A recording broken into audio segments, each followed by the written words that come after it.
Yo, what's happening, people? Welcome back to the channel.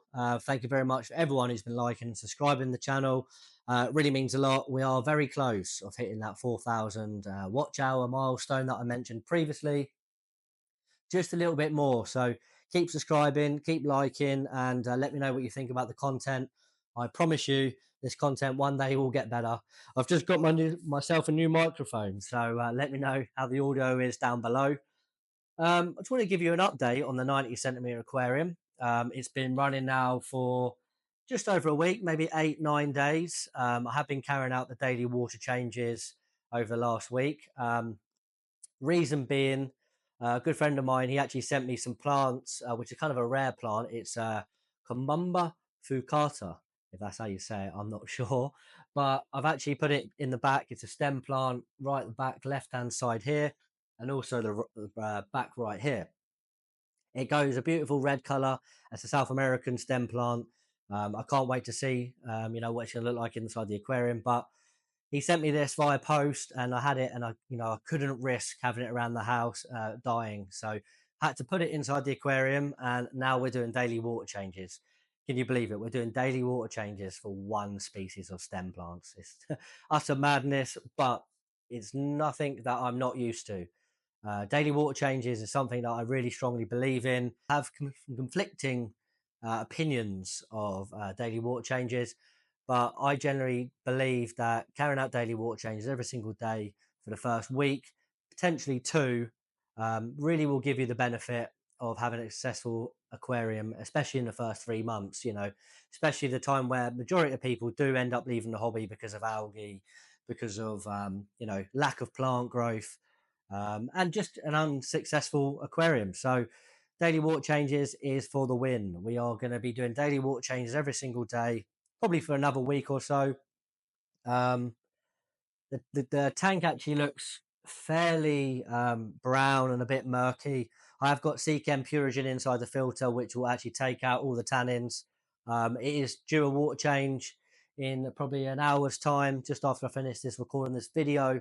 So I will relay some videos and B-roll shots over the end of the video, and I'll show you guys what it looks like post water change. But yeah, it's looking a little bit worse wear at the moment. We are getting that white biofilm, that horrible white slimy stuff that comes at the start of the aquarium.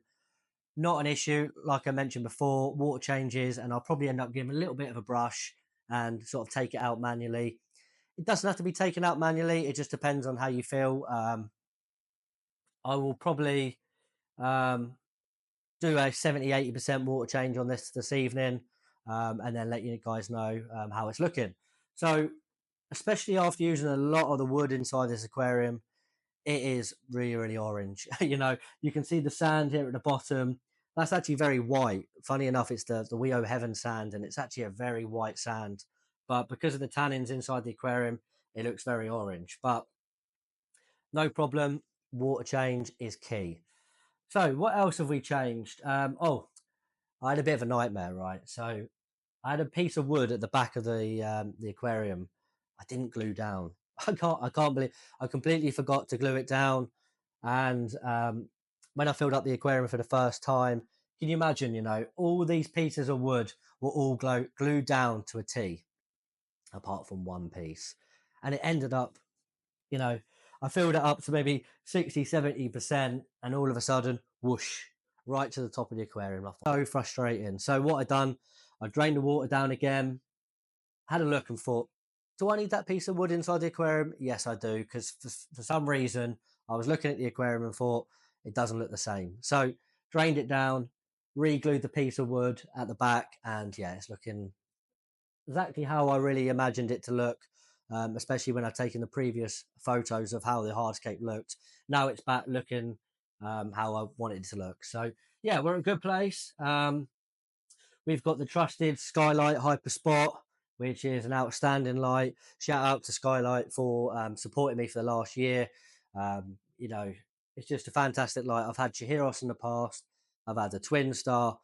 And, without sounding too biased, because they do sponsor me, fantastic light. It's just outstanding, especially with the ripples and the sort of the shimmering effect that you get inside the aquarium. But, give or take a couple of months, and I promise you, this will be looking outstanding. Fingers crossed. So, what else have we changed? We've added some details around the rock here. We've added some Cimmerian sand, also some detail aqua gravel, which is from ADA. We've added that around the detailing stones at the bottom here. I've only got the one filter running at the moment. It's actually the Awase Biomaster 600, which is actually pumping CO2 through an inline diffuser. That's going through the aquarium at the moment. Um, yeah, I mean, it's what a start of an aquarium looks like. This is just kind of me showing you the realism. Forget all the Instagram posts, the reels, the filters that people put on their aquariums. This is the raw. This is exactly how it's looking right now. Um, and it's the ugly stage, but we are not concerned about the ugly stage. Give or take a couple of weeks, and this will be looking crystal clear. And also, planting. We'll be planting this aquarium next weekend. I've got some great ideas for planting this, and hopefully, you guys enjoy this and stay tuned for the planting video. But that's about it. I just wanted to give you guys a little update, and yeah, we will see how it looks in a couple of weeks. But first and foremost, water change. So thank you very much for everyone supporting. Let's go, and I'll see you on the next one.